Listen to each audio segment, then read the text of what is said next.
Non, c'est toujours. Bonsoir à ta famille, quoi. Non, c'est pas la peine, je peux pas. Moi, j'ai. Ok, vas-y. 3e essai. Bonsoir à toutes et à tous. Merci d'être venus au lieu en juillet pour cette soirée avec Quarkus. Merci à Vinica de nous accueillir.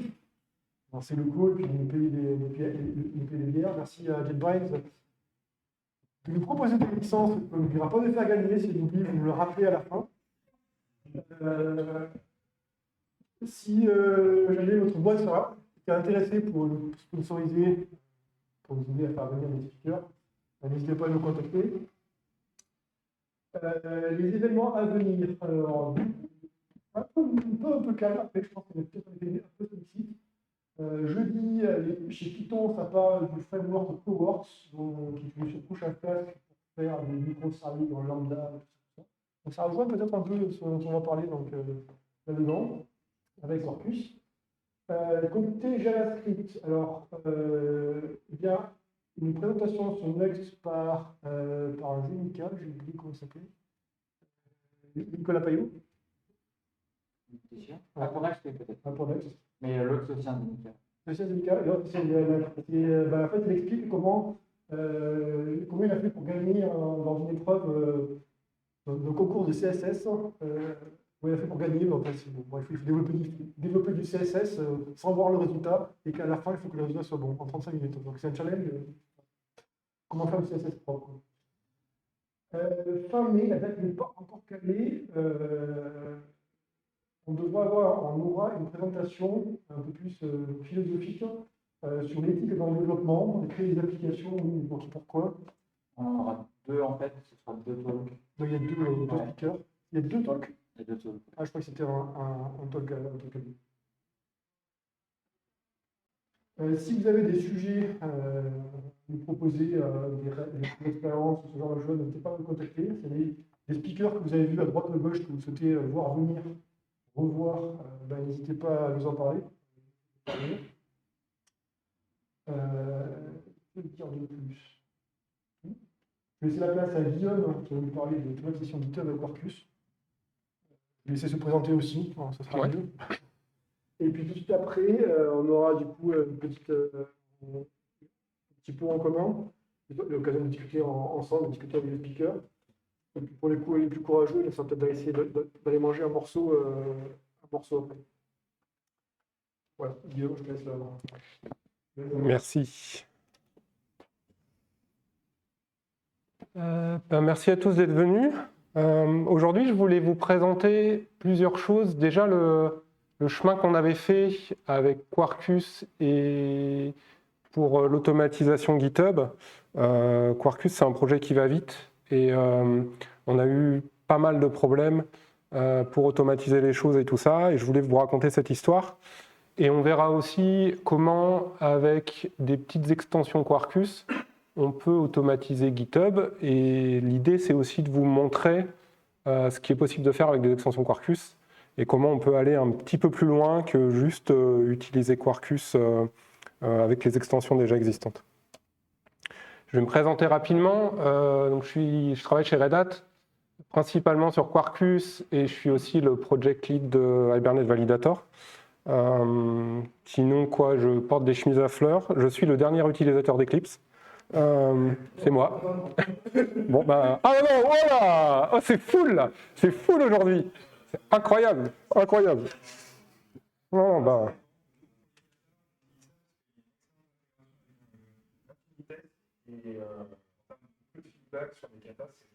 Et voilà, on a trouvé un vivier d'utilisateurs d'Eclipse, c'est merveilleux. Donc la première chose que je voulais vous expliquer, c'est cette expression anglaise qui revient à dire qu'on peut mourir en se coupant avec du papier. Et c'est exactement ce qui se passait avec le projet Quarkus. On avait tout plein de petits trucs qui nous prenaient un tout petit peu de temps, mais multipliés par 200, 300, 400. Quand on passait 1 minute à faire un truc, et ça prenait tout de suite des proportions gigantesques. Moi, je m'occupe beaucoup des releases au niveau Quarkus et de faire en sorte qu'on sorte les releases. Je m'occupe aussi de faire en sorte que la qualité soit là. et que l'infrastructure fonctionne.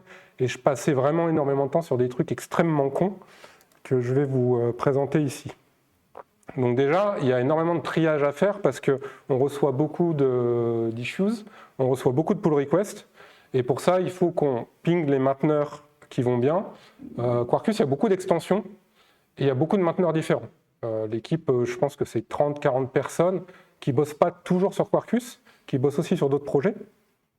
Et du coup, ils ne vont pas suivre l'ensemble de ce qui se passe sur Quarkus et recevoir l'ensemble des notifications. Je crois qu'on est 2 tarés à faire ça, moi et un autre collègue, et à recevoir l'ensemble des choses et essayer justement d'organiser et de faire en sorte de pinguer les bonnes personnes.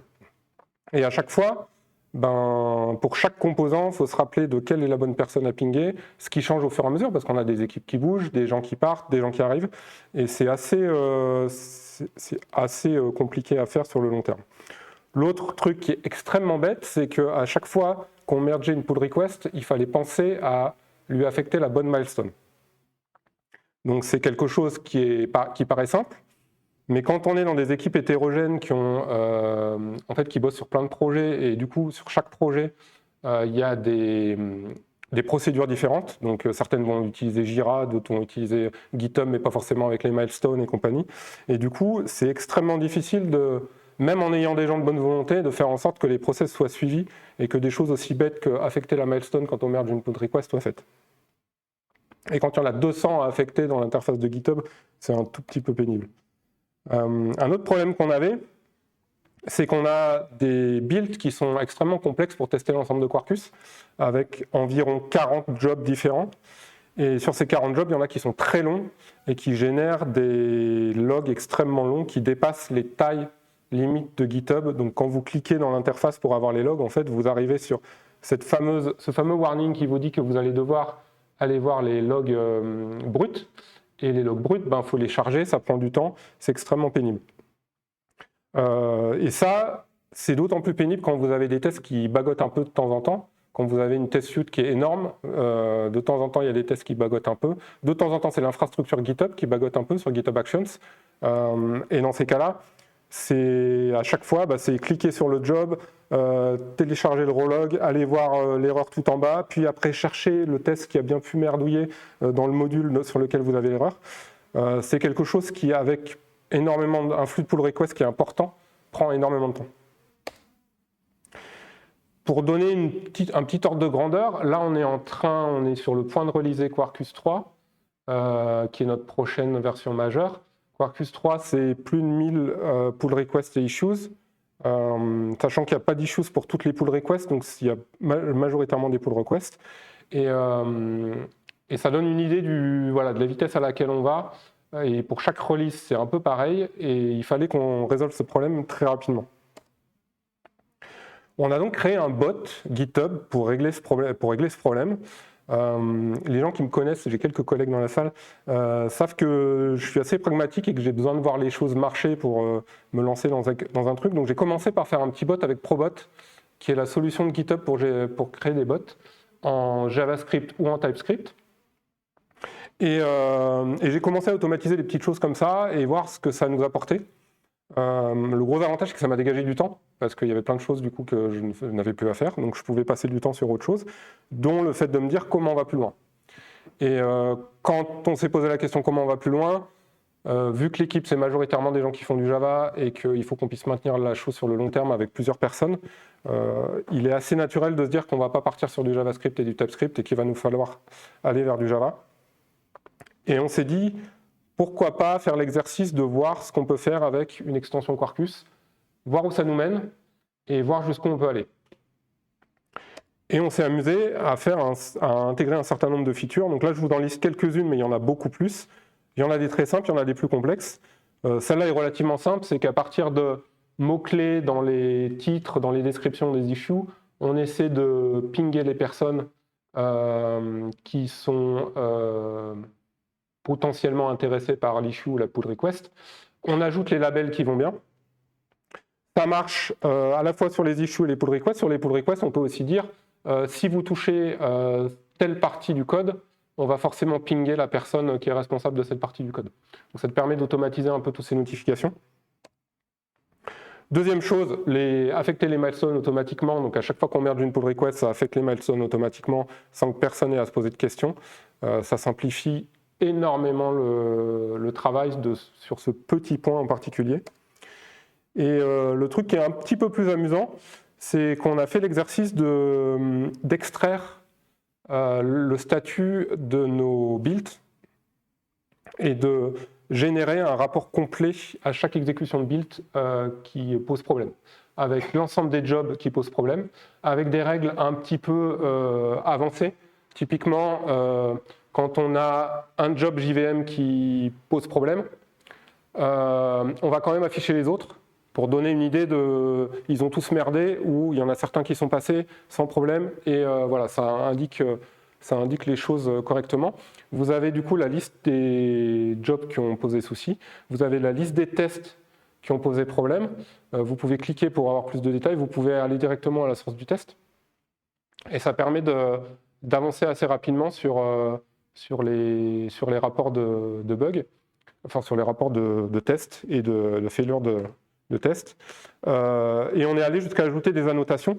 Donc quand vous avez un test qui pose problème, en fait, vous allez avoir une annotation directement sur la ligne qui a posé souci, avec le début de l'erreur. Et là, si vous cliquez sur Raw Output, vous avez l'ensemble de l'erreur. Ce qu'il faut voir, c'est que GitHub a énormément de limitations sur les tailles de champs qu'on peut exploiter dans les API. Qui sont parfois documentés, parfois pas. Du coup, on ne peut pas toujours mettre autant de contenu qu'on aimerait. Et des fois, il faut filouter un peu, d'où le fait que c'est un peu structuré de cette manière-là. Et c'est quelque chose sur lequel on a beaucoup travaillé. Je voulais vous montrer un peu comment c'est possible de répliquer ce fonctionnement avec vos règles à vous et vos besoins à vous, parce que chaque projet a ses besoins, et si ce qu'on a fait peut être intéressant, et vous pouvez, enfin c'est open source, vous pouvez piocher des bouts et les récupérer, mais peut-être que vous avez des règles spécifiques, et c'est là qu'est tout l'intérêt de développer votre propre bot, c'est de pouvoir implémenter vos règles spécifiques. Pour ça, on a créé une extension Quarkus qui permet de développer des GitHub Apps en Java. Donc le principe de GitHub, c'est vous développez une application, vous avez des webhooks, ça va vous envoyer des payloads JSON à votre application et votre application va faire des choses. Donc ça peut être faire des choses directement au niveau de l'application et ça peut être aussi utiliser l'API GitHub pour lancer des actions. Donc vous allez récupérer le payload et à partir du payload, vous allez lancer un certain nombre d'actions. Je vais vous montrer du coup comment ça marche. Vous verrez qu'il y a très très peu de code. L'extension fait énormément de liants pour faire en sorte que vous ayez très peu de code à faire. Vous pouvez le compiler nativement avec GraalVM. Nous, on l'a fait. Alors, je pense que c'est surtout utile si vous êtes dans un objectif de les utiliser en mode lambda.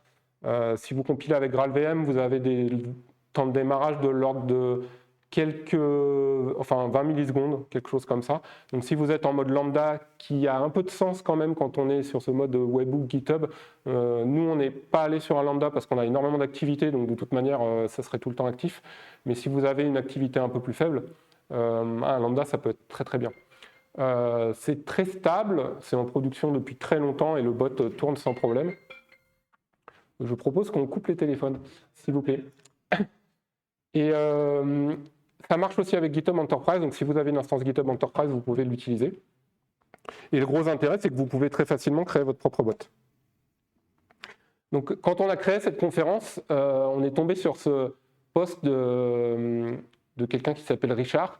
Donc OSGI, pour tous les développeurs de librairies qui sont très utilisés, c'est un peu l'enfer. Et à chaque fois qu'on nous ouvre un bug avec ça, c'est la merde pour le reproduire et c'est la grosse galère. Donc, quand on a vu ce truc, ça nous a un peu fait marrer parce que ça a résonné vraiment avec à chaque fois qu'on se retrouve avec un bug OSGI. Et ce que je vous propose, c'est qu'on crée rapidement le GitHub App pour faire exactement ça. Et du coup, on va se lancer. Alors, Quarkus a des jolis petits utilitaires pour créer des applications. Donc, typiquement, vous avez un CLI qui permet de facilement créer une application. Là, mon application est créée. Je vais juste copier le fichier .env qui définit en fait les autorisations de la clé privée, etc. pour communiquer avec GitHub, parce que sinon on ne pourra pas communiquer avec lui. Et à partir de là, on va se lancer là-dedans et on va lancer le dev mode de Quarkus. Et on va commencer à développer notre application. Donc le dev mode est lancé. Et à partir de maintenant, on va juste importer le projet et faire ce qu'on a envie de faire. Donc, my GitHub app.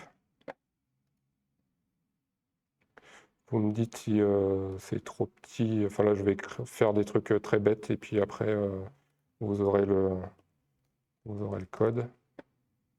Et puis, on va se créer une petite classe.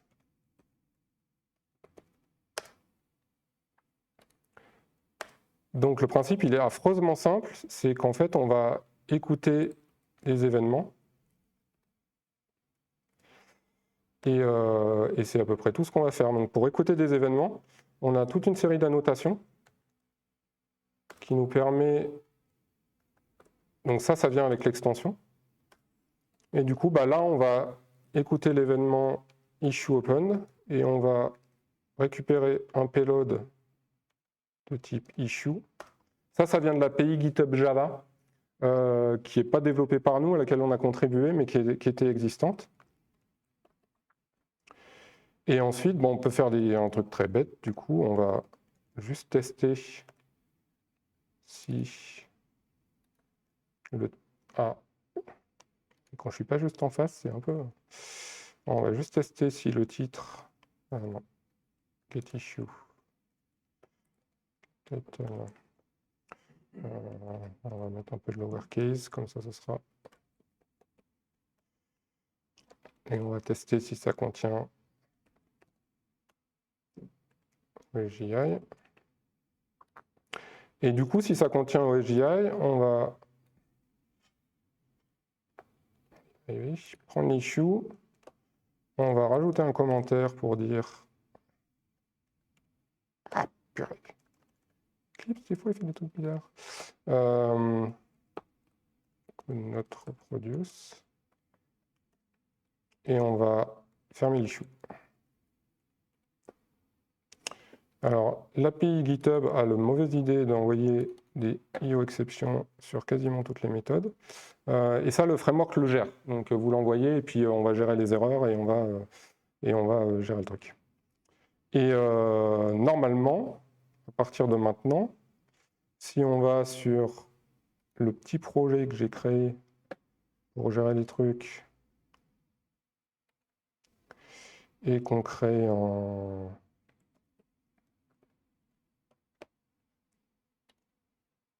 On devrait avoir la bonne surprise, j'ai rien merdé, d'avoir le truc qui fonctionne. Donc voilà. Là, juste avec ce code-là, vous avez l'ensemble de la mécanique qui fait l'ensemble de la chose. Donc on reçoit le payload, on l'analyse, on vérifie sur quel événement on va poser un trigger et puis on exécute le code. Tout ça, c'est fait avec du code généré. Et c'est tout généré au build. Donc il n'y a pas de trucs bizarres de réflexion, de trucs qui sont générés au startup ou quoi que ce soit. C'est pour ça que ça démarre très vite. C'est que du coup, c'est tout généré au build. Et vous avez pu du coup voir aussi le dev mode. C'est que j'ai lancé le dev mode et après je code mon appli et je fais mes tests. Alors c'est d'autant plus pratique pour ce genre d'appli qui réagissent à des événements. Parce que du coup, vous codez, vous allez faire vos petits événements, vous testez, et vous n'avez jamais à vous occuper de redémarrer votre appli ou à faire quoi que ce soit.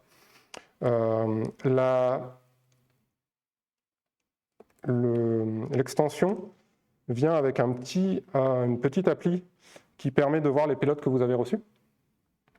Et donc vous avez capacité à voir les payloads, les copier. Vous pouvez faire du replay aussi pour rejouer les payloads plusieurs fois si vous voulez. Donc c'est assez pratique, vous pouvez les chercher parce que de temps en temps, vous en recevez une palanquée parce que vous faites genre des tests avec plein de trucs. Vous pouvez chercher parmi les payloads et ça permet d'être assez efficace et d'avancer assez rapidement sur ce genre de choses. Donc ça.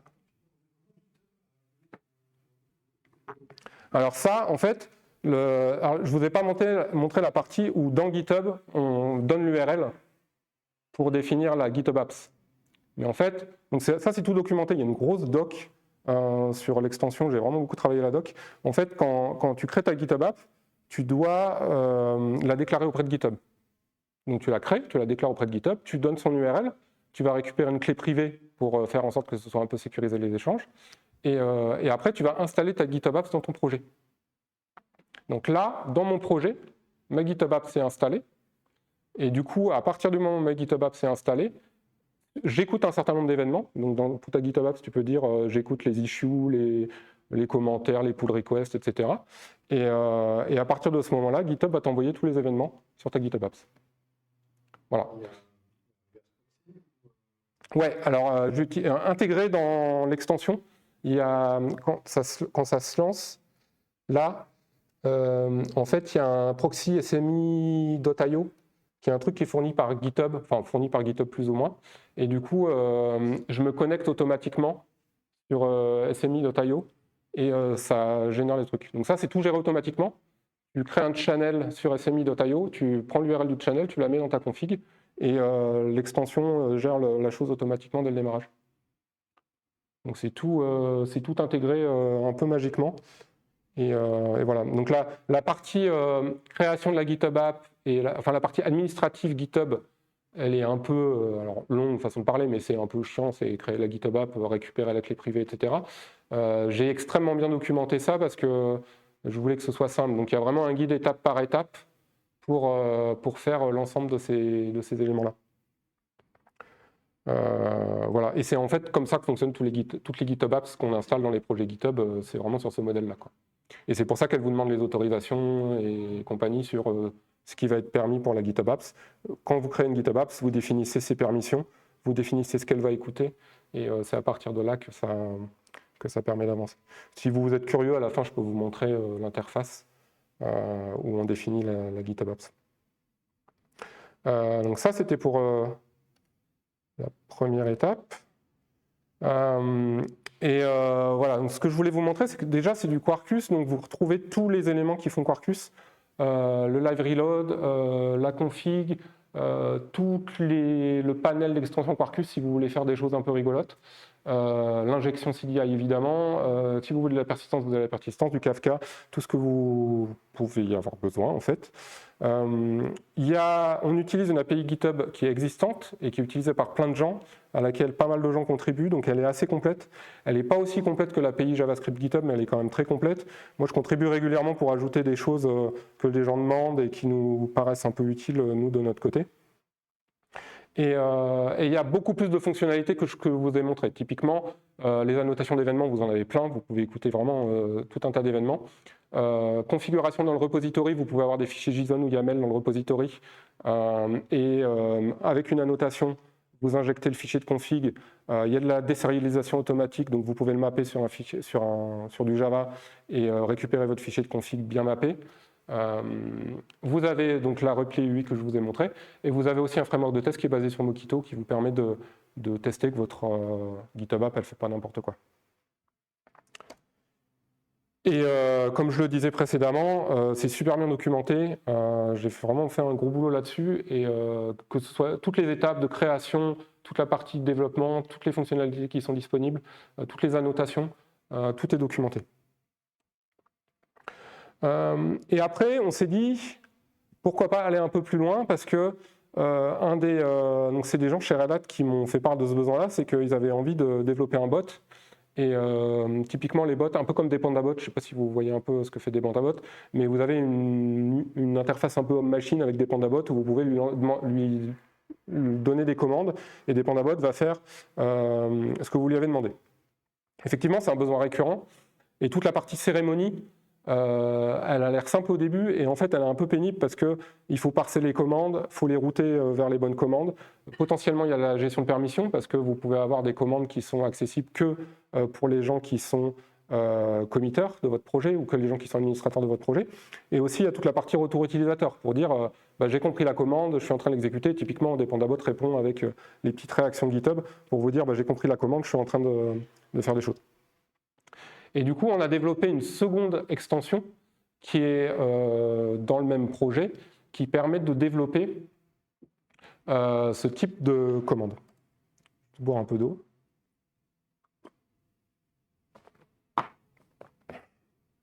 Et donc on va continuer sur notre même projet.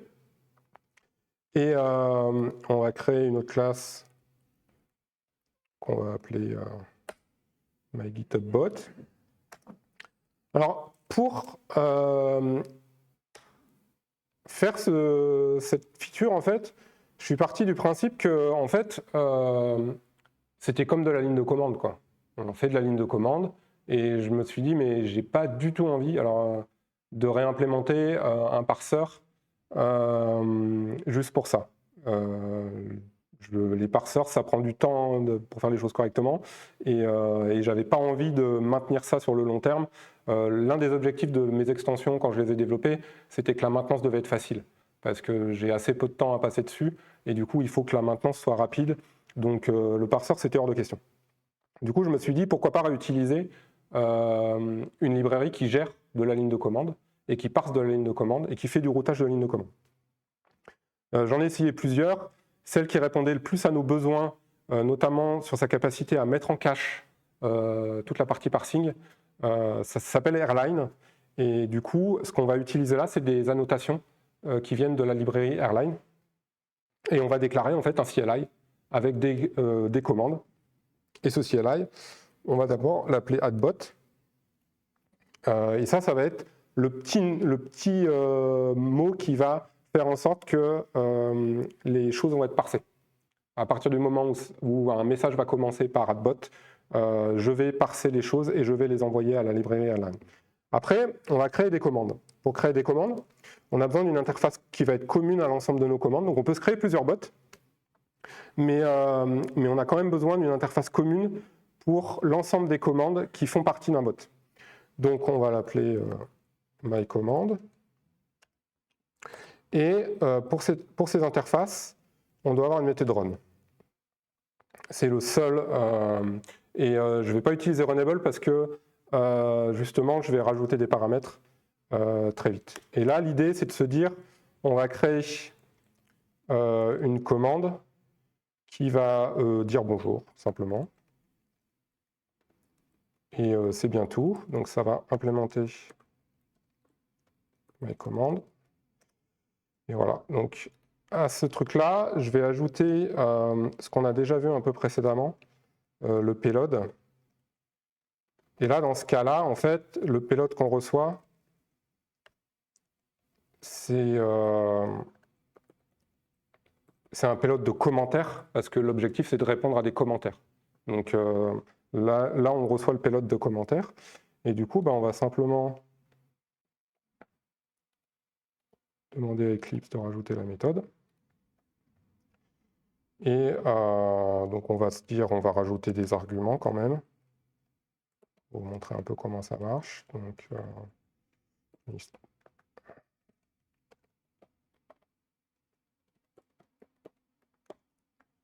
voilà. Et quand on reçoit ça, on va récupérer l'issue.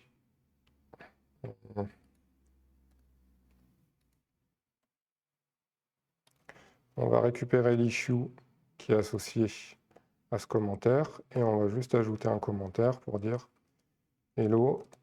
Et puis on va rajouter les arguments tant qu'à faire avec un string.join. Tac, tac. Donc évidemment c'est hyper basique. Évidemment vous allez faire des choses plus intéressantes que ça avec votre bot. Comme d'habitude, ils ont le mauvais goût de demander ça, mais ça c'est pareil, nous on gère tout. Et ces commandes, elles doivent être annotées avec un peu la même chose que le CLI. Et on va se créer une commande qui dit c'est hello. Alors pour vous montrer un peu qu'il y a du routage et que donc on peut créer plusieurs commandes, on va en créer une deuxième qui va dire aïe à la place de truc, et on va en créer une troisième qui elle va être LED. Donc on va l'appeler help. Et là, pour l'aide, on a un helper qui va nous permettre de ne pas faire grand-chose. Voilà. Après, l'objectif, c'est de déclarer les commandes ici. Donc pourquoi on déclare les commandes ici? Parce qu'en fait, vous avez toute la possibilité de faire des groupes de commandes aussi. Vous pouvez faire des choses un peu complexes, typiquement des commandes à la Git, avec des Git remote quelque chose. Vous pouvez faire ce genre de choses avec Airline. Et du coup, vous déclarez vos commandes, vous déclarez vos groupes de commandes, et vous avez toute flexibilité pour faire ce genre de choses. Donc on va mettre CI, on va mettre help aussi, et on va s'arranger pour importer les bons trucs. Voilà. Donc là, normalement, c'est tout ce qu'on a à faire. Alors cette démo-là, en général, je la merde à chaque fois. Donc, il est extrêmement probable. Donc là, je me remets dans mon issue qui était tout à l'heure, là, que j'ai créé tout à l'heure. Et on va faire bot, c'est hello. Hop. Donc si ça marche, il doit me mettre un petit pouce. Et voilà. Et il me dit quelque chose. Incroyable, incroyable parce que... Voilà. Et si... Alors, je la merde parce qu'en général, j'oublie un truc ou des choses comme ça. Et voilà. Mais si on dit... Du coup, si on utilise CI... et on joue toujours... On voit qu'il y a du routage de commandes. Et si on lui dit, par exemple, n'importe quoi...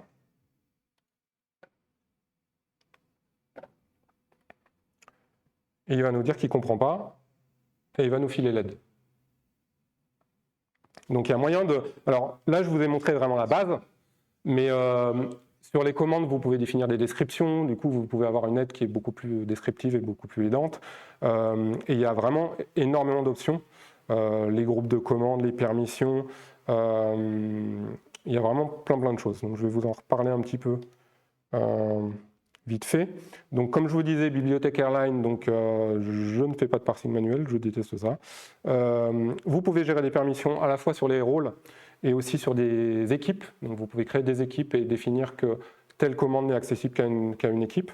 Et évidemment, vous allez avoir un retour comme quoi ce n'est pas autorisé si d'autres personnes essaient d'exécuter les commandes. Vous pouvez réduire les commandes à des issues ou des pull requests. Donc, par défaut, c'est les deux. Mais si vous voulez que votre commande n'ait de sens que pour les issues ou que pour les pull requests, vous pouvez le faire. La génération d'aide, on l'a vu.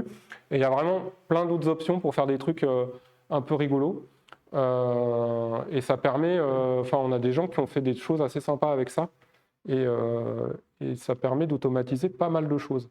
Et avec les deux ensemble, il y a vraiment moyen de faire des choses très, très rigolotes. Et en fait, on ne s'est pas arrêté là parce qu'on a eu un besoin assez rapidement de développer une GitHub Action. En fait, je ne sais pas si vous vous rappelez ce que je vous ai montré avec les rapports de build. On avait un problème qui était, quand on le fait dans notre fork à nous, on n'a pas ce rapport de build. Parce qu'on n'a pas créé de pull request, et on veut un rapport de build. Et du coup, on s'est dit, ce serait bien d'avoir un rapport de build. Et GitHub, à ce moment-là, a rajouté une fonctionnalité qui permet d'ajouter un job summary, un job, et d'ajouter du contenu à un job, à l'exécution du job. Du coup, on s'est dit, pourquoi pas réutiliser notre logique d'analyse de rapport dans les forks et permettre dans les forks de publier ce rapport dans le fork lui-même. Et tout l'intérêt d'utiliser exactement la même base technologique pour les deux, c'est que du coup, on a réutilisé l'ensemble de cette petite librairie, on l'a extraite de Quarkus GitHub App, du Quarkus GitHub Bot, on en a fait une librairie commune, et on peut l'utiliser à la fois sur une GitHub App et sur une GitHub Action. Et du coup, on peut développer les GitHub Action en Java. Donc il y a tout le liant pour développer la GitHub Action en Java, avec Quarkus, donc avec toutes les fonctionnalités de Quarkus. Et il y a aussi plein de petites choses pour faire en sorte que développer sa GitHub App, sa GitHub Action est plus simple. J'ai mon collègue Max Andersen qui a travaillé sur JBang m'avait dit mais pourquoi tu n'utilises pas bêtement JBang? Et le truc c'est qu'il y a plein de petites choses en plus que met à disposition GitHub Actions, et c'est pas mal d'avoir une API qui permet de gérer ça, à la fois pour récupérer les inputs de GitHub Actions, et aussi pour permettre de générer les outputs, de générer toutes les commandes qui sont utilisées par GitHub Actions. Comme pour l'autre, vous avez une doc, et si vous voulez, je peux vous montrer extrêmement rapidement comment on peut faire une GitHub Actions. Alors, je ne sais pas pourquoi, je n'ai pas le bas. Et donc, l'idée, c'est de créer un projet Quarkus de la même manière. Donc, la commande est un peu plus longue parce que du coup, je lui mets une description et je pousse aussi le repository dans lequel je vais le pousser. Parce que comme ça, la GitHub Action, c'est complètement initialisé avec le repository dans lequel elle va être définie. Et une fois que j'ai fait ça, en fait, tout est initialisé correctement. Donc, si vous regardez, là, vous avez le descripteur action.yaml qui définit la GitHub Action. Vous avez des workflows GitHub qui permettent de publier la GitHub Actions. Tout est créé en fait pour qu'il n'y ait plus rien à faire. Donc le seul truc, c'est que forcément, elle ne fait rien, parce que par défaut, elle ne fait pas grand-chose. Alors c'est pas exactement vrai qu'elle ne fait rien. Elle fait...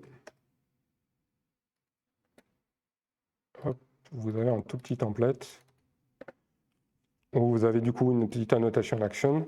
Et pour l'instant, elle fait juste hello. Donc, si vous exécutez cette GitHub Actions, elle va juste, dans les logs, afficher hello. Nous, on a envie de faire un truc un petit peu plus intelligent. Et du coup, on va réutiliser tout ce qu'on a vu tout à l'heure et se faire toujours la même chose, à savoir récupérer un payload sur un issue et faire quelque chose. Donc, par exemple, on va récupérer le payload, récupérer l'issue, ajouter un commentaire qui va dire hello. Voilà. Donc, comme toujours, tac.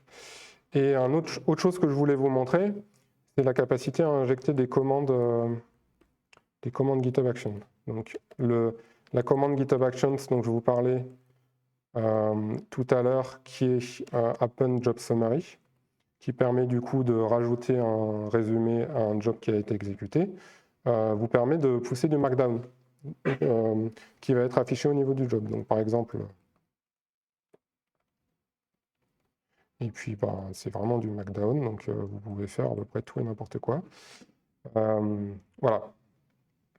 Là, avec ça, on a une GitHub Actions qui va n'être exécutée que pour les éléments qui sont issue opened. Donc ce code ne va être exécuté que pour les GitHub Actions qui sont exécutés pour quand un issue est ouvert. Vous pouvez mettre plusieurs annotations ici, vous pouvez avoir plusieurs actions qui peuvent écouter sur différents événements. Vous pouvez avoir des actions nommées, et du coup dans votre fichier où vous appelez votre action, vous allez la nommer, et il y a du routage directement dans le truc. Donc vous pouvez développer une espèce de grosse GitHub Action qui fait plein de choses, plutôt que d'en avoir 15, et les appeler par leur nom, appeler les méthodes par leur nom en fait, et vous retrouvez avec quelque chose de très pratique. Ensuite, la GitHub Action, il faut qu'on la pousse sur GitHub. Donc j'ai préparé un repo qui est vide, et je vais la pousser chez GitHub. Et donc, si je regarde là, donc du coup, alors ils ont changé l'interface là récemment, mais du coup j'ai mon projet qui a été initialisé. Et au-delà du projet initialisé, j'ai les workflows qui se sont mis en route. Notamment, alors je vais peut-être zoomer un peu parce que je ne suis pas sûr que vous voyez beaucoup. Si j'y arrive, pourquoi il ne peut pas zoomer? Bon, il a décidé de ne pas zoomer. Mais en fait, il y a des workflows qui se sont définis. Donc là, il y a une configuration des pandabots aussi. Donc vous avez des pandabots qui se mettent en route. Mais l'un des workflows les plus importants, c'est de publier la GitHub Action. Donc par défaut, la GitHub Action, elle se publie dans le repository GitHub. Donc GitHub met à disposition des repositories Maven. Et du coup, la GitHub Action se met à disposition dans le repository Maven de votre action. Et à partir de ce moment-là, à partir du moment, donc ça c'est la CI normale, qui testent pour l'instant pas grand-chose. Là, vous voyez, on a le publish qui est vert, et on peut voir que là, il y a le package qui a été mis à disposition. Et à partir de ce moment-là, notre action est mise à disposition. Et on peut l'utiliser. J'ai un petit projet dans lequel l'action est installée. Donc si on regarde le workflow qui est là, on voit que ça appelle ma GitHub Action. À partir du moment où vous utilisez les API de GitHub, vous devez passer le token qui est associé à l'action. GitHub a vachement fermé récemment. Avant, on pouvait faire des connexions anonymes, etc. Maintenant, il y a énormément de limites. Et du coup, faut quasiment toujours s'identifier. Donc, vous passez juste le token qui est fourni par GitHub. Et du coup, si on crée un issue ici,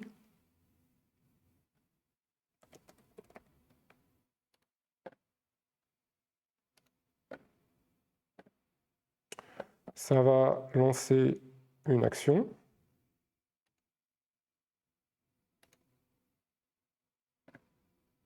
Qui est du coup mon action.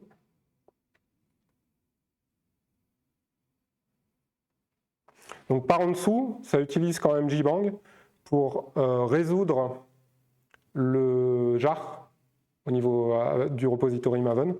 Mais c'est vraiment la principale utilisation. Donc là, on a notre issue et on peut voir qu'on a notre commentaire qui a été rajouté par GitHub Actions. Donc là, c'est un exemple très très con, mais on peut évidemment aller beaucoup plus loin et faire des choses beaucoup plus intéressantes. Ce qu'on peut voir aussi, c'est que si on clique là sur notre job, on a le job summary qu'on a fourni. Donc en analysant votre job, vous pouvez vous retrouver à créer des choses ici.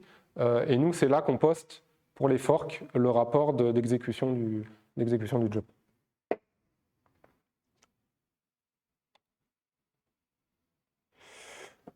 Donc, je vais conclure un peu avec tout ça. Le truc, c'est que on ne se rend pas forcément compte quand on est sur un projet qui ne va pas très très vite que toutes les petites tâches, quand on les additionne, ça nous pompe une énergie, un temps et une énergie, et un temps de cerveau aussi, qui n'est pas négligeable. Alors nous, on s'en est rendu compte vraiment beaucoup parce qu'en fait, on a explosé du fait que toutes ces petites tâches, ça nous prenait un plein temps. Et c'était juste pas possible et c'était juste pas soutenable. Mais même sur des projets qui sont plus petits, toutes ces petites tâches qui prennent du temps, les automatiser, ça permet quand même de se libérer le cerveau. Donc je vous ai montré comment vous pouvez utiliser Quarkus GitHub App et Quarkus GitHub Action pour faire des petites choses comme ça. En Java, vous avez vu que c'est simple de faire des choses simples. L'intérêt, c'est que c'est aussi facile de faire des choses compliquées, parce que vous avez tout Quarkus à disposition, et du coup, vous pouvez vraiment faire des choses très complexes. Nous, on a vraiment un GitHub Bot qui est quand même assez complexe et qui fait des choses assez avancées. Ce que je conseille vraiment, c'est de commencer petit, parce que plutôt que de partir dans un truc où vous gérez toutes vos tâches automatisées et de jamais finir votre bot et de jamais le mettre en production, si vous commencez petit, que vous commencez par gérer des petits trucs, en fait, ça va vous dégager du temps pour faire autre chose. Et du coup, ce temps que ça va vous dégager pour faire autre chose, vous pouvez le passer à rajouter des fonctionnalités ou aussi à bosser sur vos vrais projets, comme vous le sentez.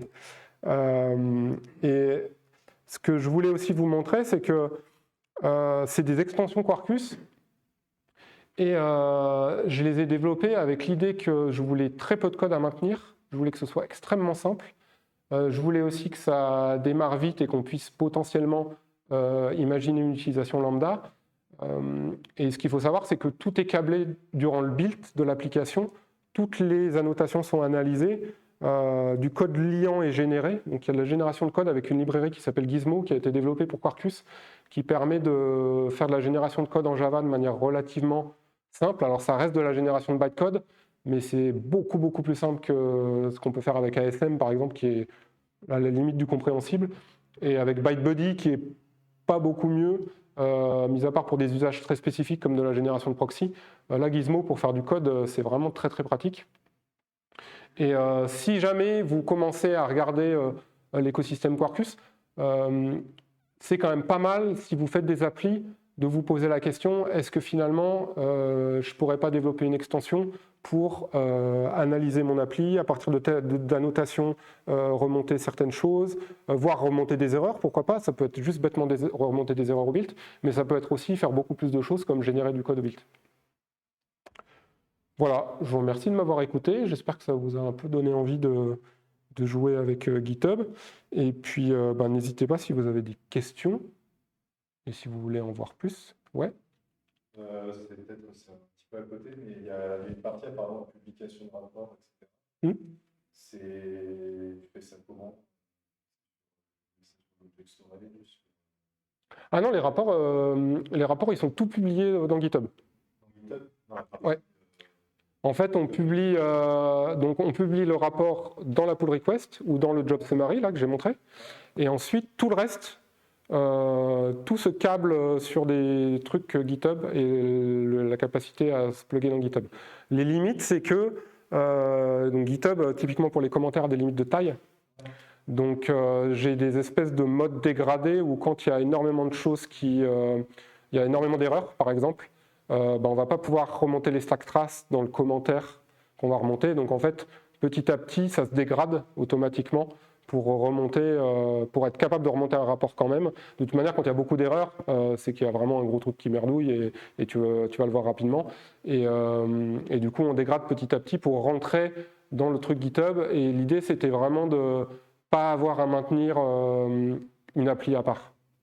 Donc, du coup, c'est tout stateless. Ouais, c'est tout stateless. Ouais, il n'y a pas de base de données, il n'y a rien. Et voilà. Alors, sur certains besoins, on a réfléchi à faire du stateful parce qu'on voulait notamment faire de l'analyse de flaky test. Et dans ces cas-là, tu as quand même besoin d'avoir l'historique, forcément. Donc, on n'a pas finalisé ça parce que la personne qui bossait là-dessus est partie et qu'on n'a pas finalisé la chose. Mais du coup, sur certains besoins, oui, tu peux avoir besoin de persistance. Et c'est tout l'intérêt d'avoir Quarkus derrière, c'est que si tu as besoin de persistance, tu as les extensions Quarkus pour faire du Hibernate ou faire n'importe quoi d'autre, faire du JDBC directement si tu as envie, ou faire du Kafka si tu as envie.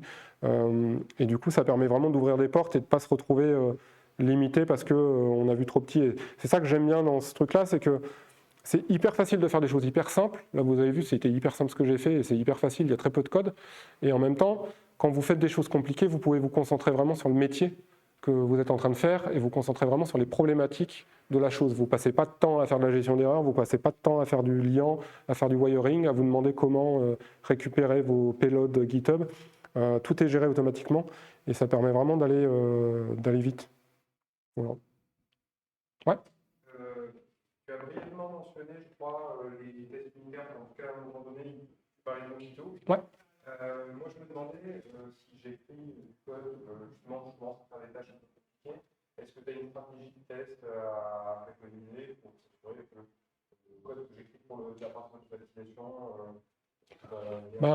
en fait, c'est une bonne question.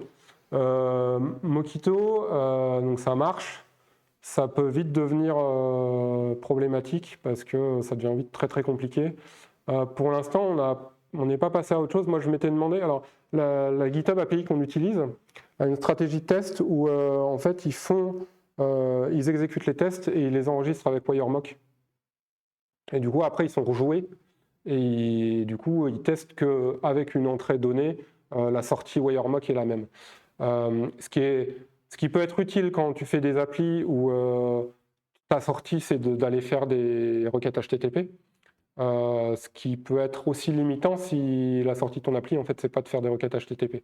Donc, cette partie-là, on n'a pas encore creusé si on allait aller vers autoriser aussi ce WireMock. Je pense que la partie Mockito restera de toute manière parce que c'est utile. On a certains trucs avancés qui sont testés, typiquement les rapports. Comme ça demande des exécutions de workflow et compagnie, moi c'est des trucs que je teste à la mano parce que quand je fais des modifs, etc. Alors quand je fais des petites modifs, tout va bien, mais quand je fais des modifs un peu complexes, c'est un truc que je teste à la mano parce que tu lances les workflows GitHub, tu peux toujours, enfin voilà, il y a des trucs un peu fragiles, donc je préfère tester ça end-to-end moi-même, mais tout ce qui est, toutes les petites tâches sont automatisées avec Mockito. On a de la vérification, par exemple, d'éditorial, le fait que les titres ne sont pas trop pourris, parce que comme les titres sont intégrés dans notre changelog et dans les notes de version, on essaie de faire en sorte que les titres soient un petit peu cohérents et pas trop pourris. Donc on a des petites vérifications comme ça. Tout ça, c'est testé. Et quand il y a il y a des choses un peu plus avancées qui sont testées, la grosse mécanique de rapport de workflow, elle, je la teste à la mano. C'est un peu le compromis. C'est un peu le compromis aussi avec le temps que j'ai à y passer, en fait. C'est que j'ai plein d'autres trucs à côté et que voilà. Hein? Non, c'est pas ça. Non, franchement, ça c'est pour la blague, mais ça nous a vraiment, fait enlever une épine du pied. Et le truc, c'est que c'est tellement devenu une partie de notre workflow qu'on s'en rend plus compte. On s'en rend compte quand GitHub a une merde. Typiquement, de temps en temps, GitHub n'envoie plus les payloads ou il y a des petits soucis, ils ont un incident, et du coup, on ne reçoit plus les rapports. Et là, et on est obligé de repartir dans les logs, etc. Donc ça arrive rarement, tu vois, c'est genre 2-3 heures, une fois par mois ou tous les 3 mois, je ne sais pas, c'est quand GitHub a un incident sur les webbooks. Ça arrive relativement rarement quand même. Mais quand on est dans ces petites périodes où on n'a plus les webbooks GitHub, on est un peu perdu. Et c'est là qu'on voit que ça a été extrêmement utile, parce que du coup, quand on se retrouve à devoir repartir dans les logs et rechercher ce qui se passe, c'est un peu problématique, on va dire. Ah oui, bah oui. De toute façon, là, faut trouver le juste milieu. Hein. C'est toujours pareil. Hein. Moi, je suis assez pragmatique comme garçon, donc j'essaie toujours de trouver le juste milieu et de passer mon temps là où c'est le plus utile, quoi. Vu que j'ai un temps limité. Non, parce que, alors, je rejoins mon côté pragmatique, c'est que moi, du coup, j'ai besoin d'avoir un besoin pour faire les choses, et c'est vrai que comme on n'utilise pas GitLab sur nos besoins, on n'a pas vraiment, on s'est pas vraiment lancé là-dedans. Je ne sais pas comment l'API GitLab est gaulée, je sais qu'il y a une API Java GitLab, et je pense qu'il est probable que réutiliser les mêmes principes soit possible. Après, forcément, il faut l'adapter à l'environnement GitLab. Mais les parties spécifiques GitHub, en fait, c'est oui, ta partie injection, ouais, et la doc, qui est pas négligée. Non, mais bah ouais, parce que c'est souvent le truc qu'on néglige. Et en fait, c'est des choses. En fait, c'est typiquement le genre de besoin où quand on a besoin, t'as pas beaucoup de temps pour le faire. Et du coup, si tu passes ton temps à chercher dans de la doc mal faite et à devoir aller dans des tonnes de docs, des tonnes de tutoriaux et compagnie, tu le fais pas parce que t'as pas le temps en fait. Et sur ces tâches-là, qui sont des tâches, finalement c'est du back-office, quoi, c'est des tâches administratives, t'as pas le temps de faire ça sur tes projets. Donc quand tu le fais, t'as 2 heures, 3 heures par-ci par-là. Si tu as moyen de prototyper en 2-3 heures avec une doc bien faite, que oui, tu arrives à faire quelque chose, tu sais que tu peux mener le truc à bien quelques heures par-ci par-là et tu vas arriver à faire quelque chose. Donc cette partie doc, elle est hyper importante. Et du coup, il ne faut pas la négliger. Mais ouais, en fait, le wiring est à refaire. Et du coup, il y a des ajustements forcément à faire au niveau de la génération du code qui dépend un peu de GitHub parce que tu vas devoir passer des instances GitLab et compagnie. Mais le principe de la chose, à savoir tu récupères un webhook et tu fais des choses à partir des événements, les annotations ne seront peut-être pas les mêmes, les noms ne sont peut-être pas exactement les mêmes, mais ça, bon, c'est peut-être pas, enfin, issue open, ça se comprend même si le nom n'est pas exactement le même, donc ça peut se traduire. Et je pense que c'est aisément faisable. Pourvu que l'API GitLab s'y prête, l'API Java GitLab s'y prête, je dois avouer que je n'ai pas jeté un œil à ce truc-là. Ce qui est important, c'est d'avoir les payloads, du coup, parce que du coup, tu reçois les payloads. Et à partir des payloads, être capable de créer une connexion pour la partie cliente, en fait. C'est vraiment la problématique à laquelle il faut répondre. À partir du moment où tu es capable de faire ça, il faut changer le wiring un petit peu, mais franchement, c'est pas compliqué. Il y a vraiment très peu de code, en fait. C'est un peu sioux parce qu'il y a la partie génération de code qui n'est pas forcément triviale quand on n'est pas habitué à ça. C'est vrai que dans Quarkus, on en fait beaucoup, du coup, on a un peu l'habitude, mais ce n'est pas très, très compliqué et ça va vite, quoi. Il y a assez peu de choses à maintenir finalement et ça se passe bien.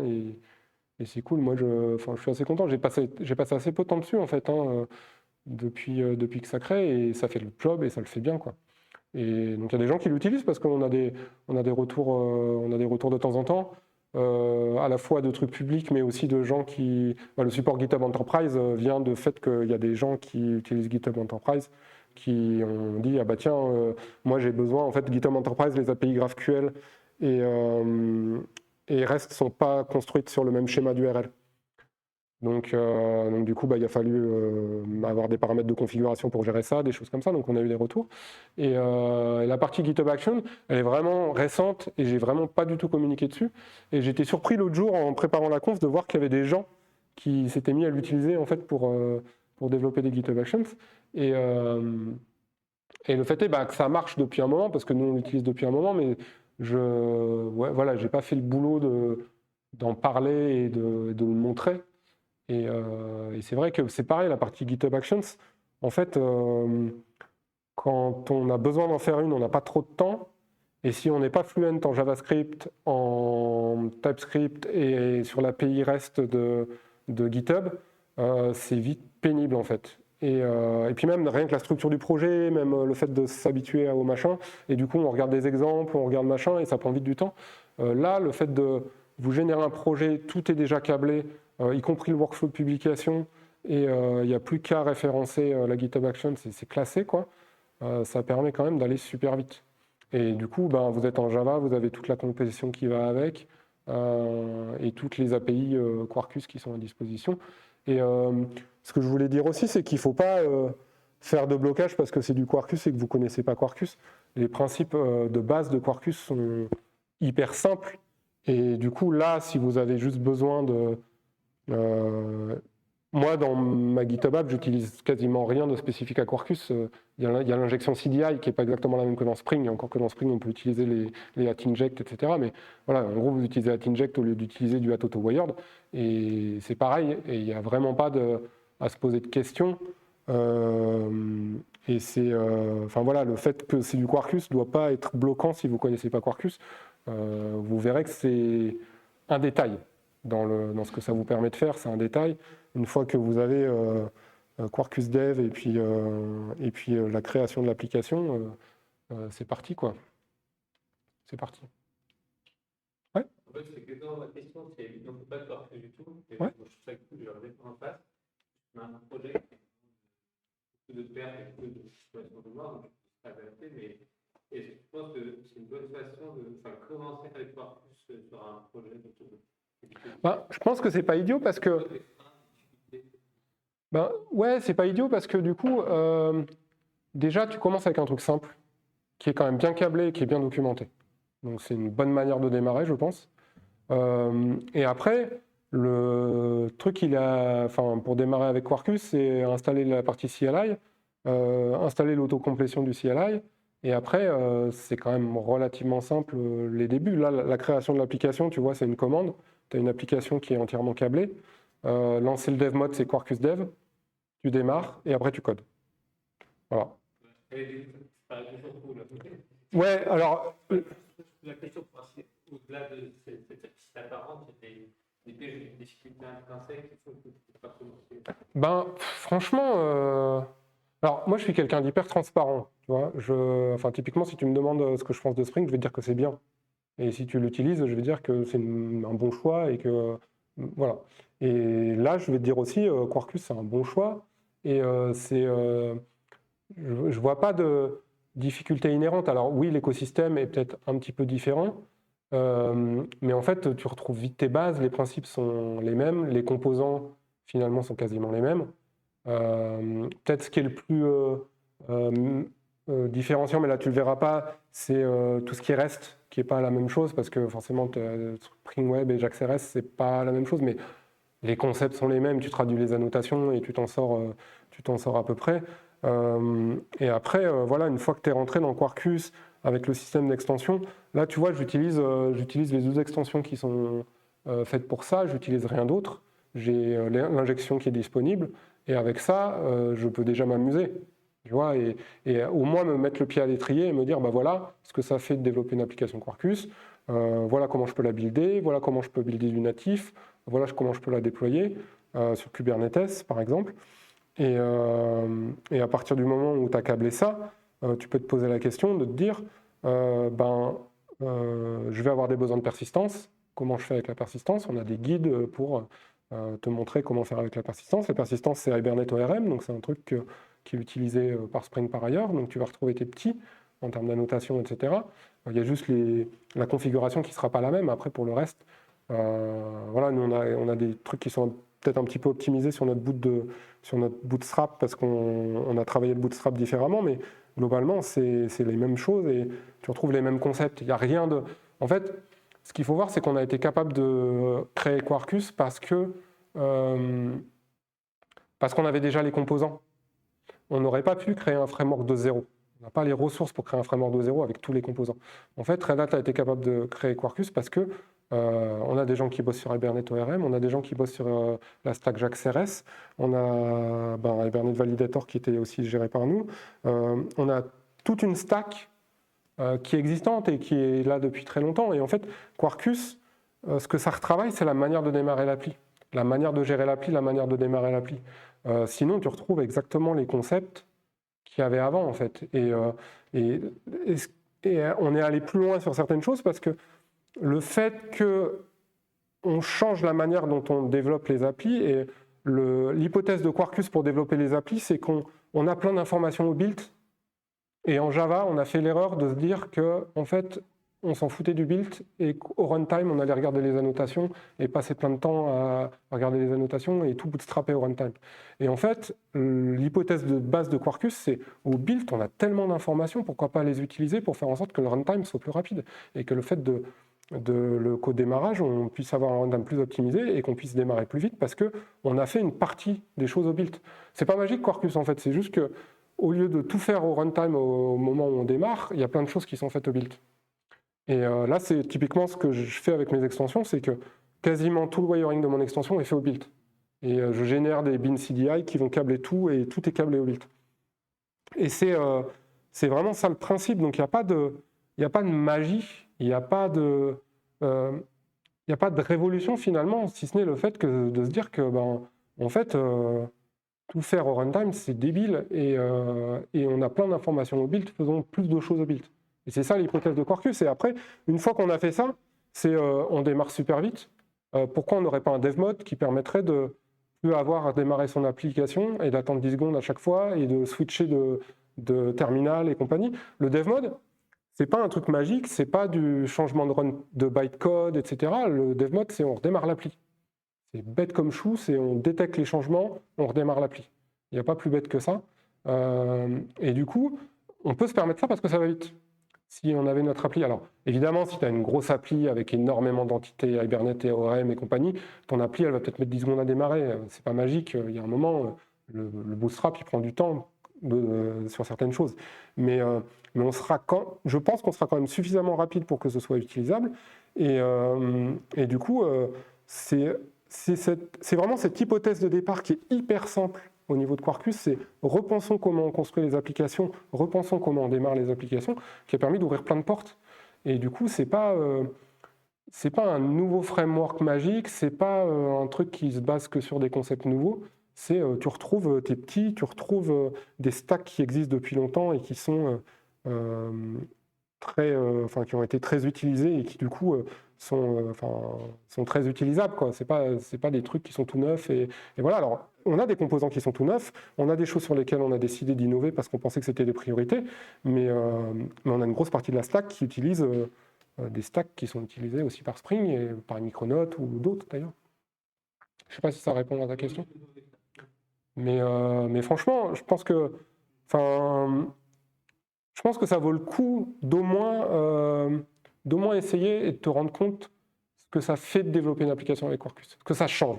Parce qu'on voit des gens qui disent ouais, le dev mode, je vois pas l'intérêt, machin. En fait, moi, au-delà de mon boulot sur Quarkus, j'ai développé des applis avec Quarkus. Et si ça avait été chiant, je m'en serais rendu compte et je me serais dit putain, c'est vraiment chiant, quoi. Et j'ai développé des applis qui étaient simples et sur lesquelles j'avais peu de temps. Tu vois, j'ai développé une appli dans la même veine pour gérer nos backports, pour faire en sorte qu'on puisse Et ça m'arrive de backporter 50, 60 pull requests sur une ancienne branche. C'est super chiant de lister ça avec l'interface de GitHub qui ne les trie pas correctement par date de merge. Tu as plein d'ordres de tri, mais pas la date de merge. Donc tu ne peux pas avoir les pull requests dans l'ordre. Pour chaque pull request, il faut que tu ailles cliquer, que tu récupères le commit, voilà. Nous, on a fait une appli qui liste les pull requests dans l'ordre avec les commandes pour cherry picker que tu n'as qu'à copier-coller. Et tu fais tes cherry pick et ton backport est fait. Cette appli, j'avais pas beaucoup de temps pour la faire et je l'ai développée rien qu'en dev mode. J'ai lancé le dev mode et après j'ai juste codé l'appli. Et je faisais mes F5 dans mon navigateur pour voir un peu comment ça se montrait. Et en fait, ça fait gagner un temps fou, quoi. Et c'est là, pour moi, le truc, c'est qu'il y a des concepts qui sont vraiment chouettes en termes de... C'est un runtime qui est plaisant en termes d'utilisation, de mise en prod, le fait que ça démarre rapidement, ça peut avoir des avantages quand tu scales, etc. Mais en fait, le fait que ça démarre rapidement, ça a aussi plein d'avantages quand tu développes. Et quand tu développes, c'est hyper agréable, vraiment. Donc, moi, mon avis personnel, c'est que ça vaut le coup. Après, peut-être que tu te diras, c'est pas pour moi, je préfère ma stack Spring et je la maîtrise mieux. Et ce que ça m'apporte, c'est pas suffisant par rapport au fait que je maîtrise toute ma stack Spring et que j'ai plein d'utilitaires qui sont développés pour. Et ça, c'est parfaitement entendable et ça se justifie parfaitement. Mais peut-être que tu te diras, en fait, c'est suffisamment intéressant que pour plein de petites applis, en fait, je vais aller plus vite. Moi, ce que j'ai entendu de mieux qu'un client nous ait dit, c'est que, en fait, il y avait des applis qu'ils ne pouvaient pas développer parce qu'ils n'avaient pas le temps, et du coup, elles étaient toujours shootées parce que c'était pas possible de les développer parce qu'ils n'avaient pas le temps. Et le fait d'avoir Quarkus et le fait d'avoir été plus efficace et plus rapide dans les développements fait qu'ils ont pu développer ces applis-là. Ils ont eu les autorisations pour développer ces applis-là parce qu'avec le chiffrage qu'ils avaient fait pour développer l'application, c'était jouable.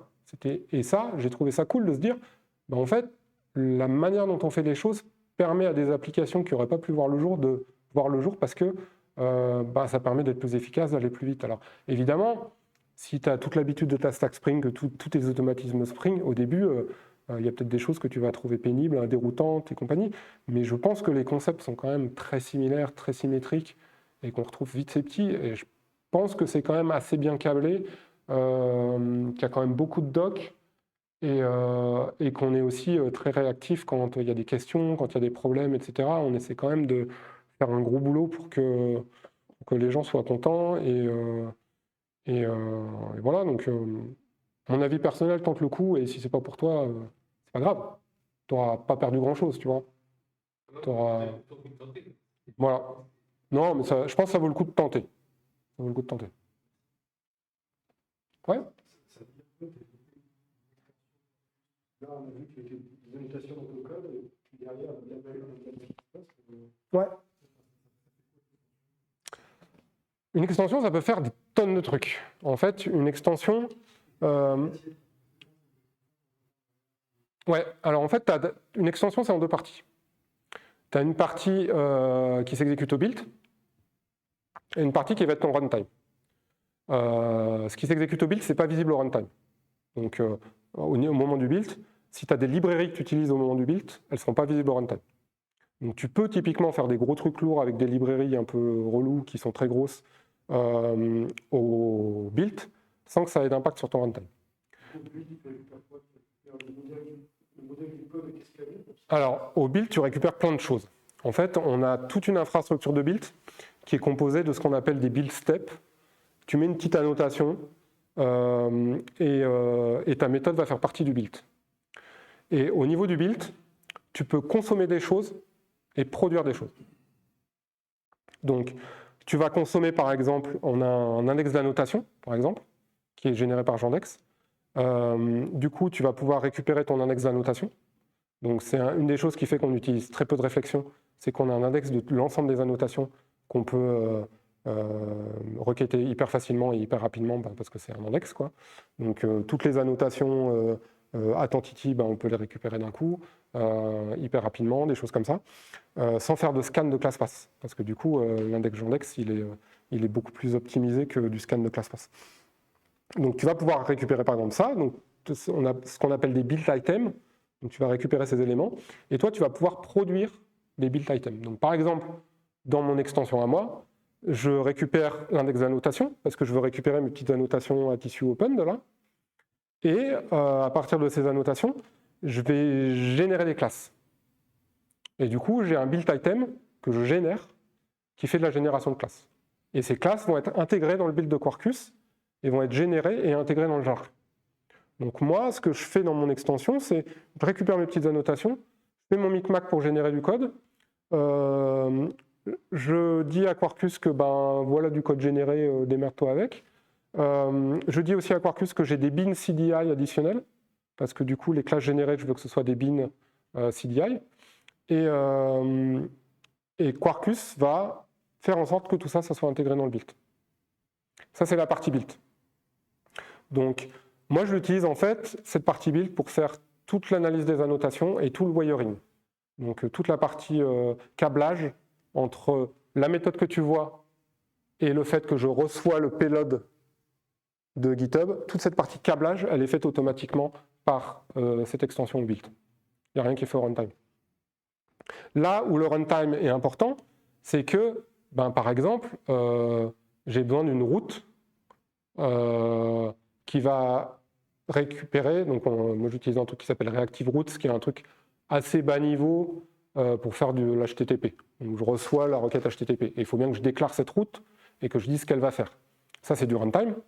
Et du coup, dans mon extension, j'ai également une partie runtime qui va dire, je reçois la route, je reçois la requête, et à partir de cette requête, je balance des événements CDI.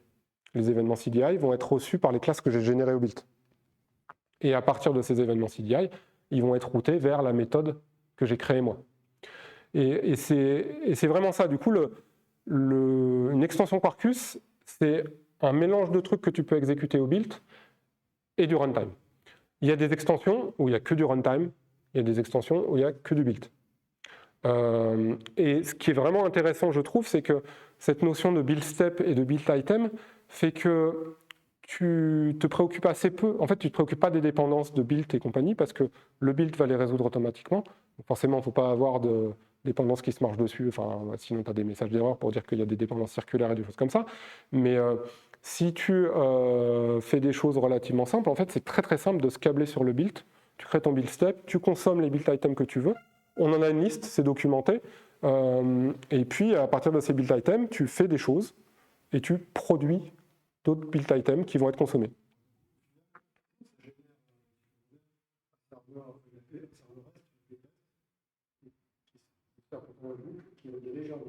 Alors, en fait, je vais te montrer un peu. Je vais te montrer un peu ça.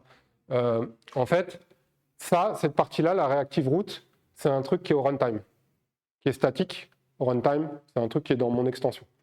C'est une reactive route qui récupère la requête, qui vérifie la signature, qui fait un peu la cérémonie de vérification de signature, etc. Et elle va créer, elle va wrapper le payload, elle va parser le payload et elle va le wrapper dans un événement CDI. Et je vais popper un événement CDI. Et c'est tout ce que je fais au niveau de ce runtime. Donc, ça, exactement. Ça, c'est mes classes générées. Et mes classes générées, elles vont écouter les événements CDI et faire toutes sortes de choses. Typiquement, elles vont créer un client GitHub qui va être authentifié avec l'installation qui correspond à ce que j'ai reçu là. Elles vont faire plein de choses et elles vont faire en sorte que de pousser. Alors après, il y a un truc qui s'appelle un multiplexeur, parce que ce qu'il faut voir, c'est que je supporte le fait d'écouter sur un open et un edited. De dire, je vais exécuter mon code si c'est open et si c'est edited. Des événements sur la même méthode. Oui, l'inverse aussi. Tu fais vraiment comme tu veux.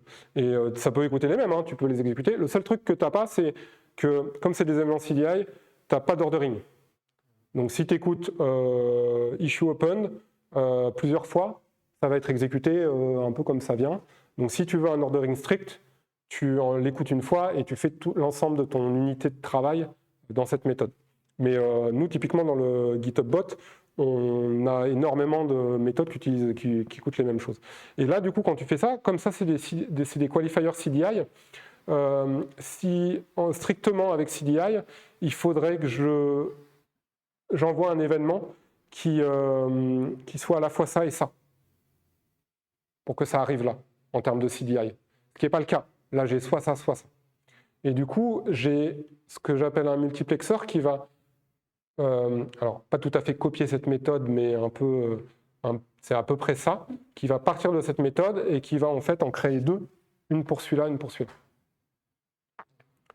Et du coup, ça, ils vont recevoir ces événements CDI qui sont annotés avec ces qualifiers-là, qui vont arriver là, et après, ben, ça va appeler les méthodes que tu as là.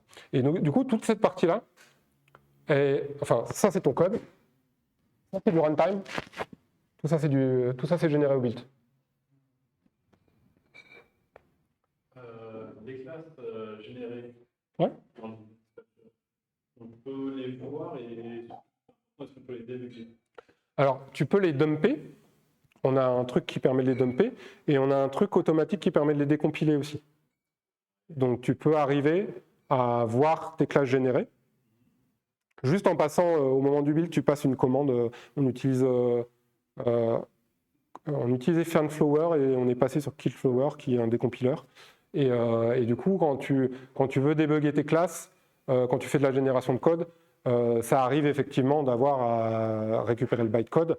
Et en général, moi, j'utilise ce principe-là de faire de la décompilation.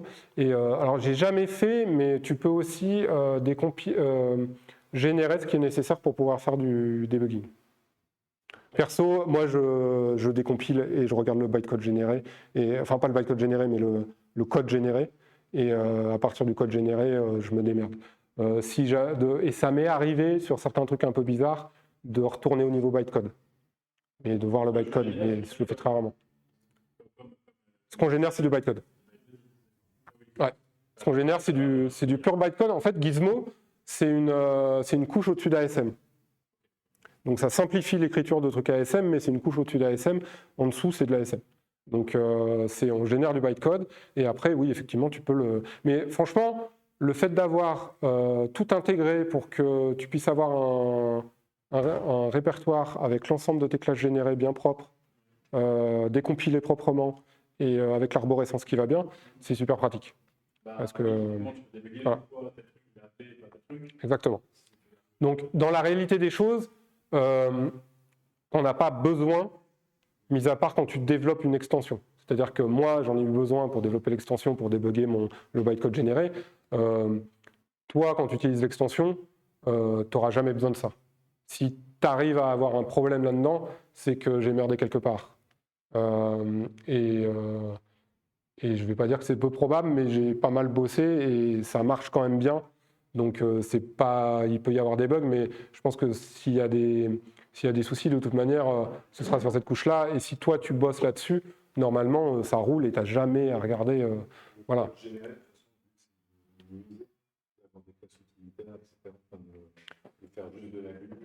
Ouais, alors, alors, je fais de la glu, mais comme il y a pas mal de glu, et puis que ça me faisait un peu marrer aussi, c'est un petit peu plus que ça, mais il n'y en a pas tant que ça.